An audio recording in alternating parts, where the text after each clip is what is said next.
Asia কাপের trophy নিয়ে কিছুতেই যেন শেষ হচ্ছে না নাটকীয়তা। ফাইনালের লড়াইয়ে পাকিস্তানকে হারিয়ে চ্যাম্পিয়ন হলেও এখনও শিরোপা ছুঁয়ে দেখতে পারেনি ভারত।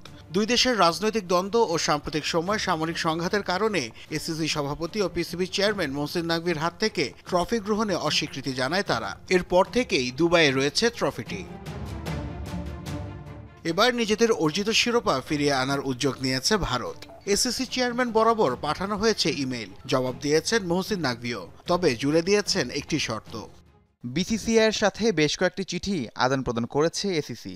10 নভেম্বর আনুষ্ঠানিকভাবে ট্রফিটি ভারতকে বুঝিয়ে দিতে চাই আমরা। সেক্ষেত্রে তাদের অন্তত একজন ক্রিকেটারের উপস্থিতি নিশ্চিত করতে হবে বিসিসিআইকে।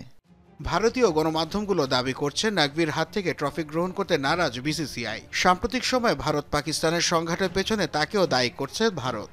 কেননা মোহসিন নাকভি কেবল ক্রিকেট কর্তাই নন, বরং পাকিস্তানের স্বরাষ্ট্রমন্ত্রীও তিনি। পেহেলগামে হামলার জেরে গত মে মাসে দুই চিরপ্রতিদ্বন্দ্বী দেশের মধ্যে শুরু হয়েছিল সামরিক সংঘাত। এর পেছনে নাকভির মদদ রয়েছে বলে অভিযোগ ভারতের। ভারত পাকিস্তানের রাজনীতির উত্তাপের রেশ পড়েছে খেলার মাঠেও। এশিয়া কাপে পাকিস্তানি ক্রিকেটারদের সাথে হাত না মেলানো কিংবা ট্রফি গ্রহণে আপত্তি তুলে শিরোনামে এসেছিল ভারত। তবে নাছোড়বান্ধা নাকভিও দিয়ে রেখেছেন স্পষ্ট বার্তা, ট্রফি নিলে এসিসি সভাপতির হাত থেকেই গ্রহণ করতে হবে তা। এদিকে বিষয়টির নিষ্পত্তি না হলে আইসিসির কাছে নালিশ জানানোর কথা আগেই বলে রেখেছিল বিসিসিআই। নাসিফ শুভ, যমুনা স্পোর্টস।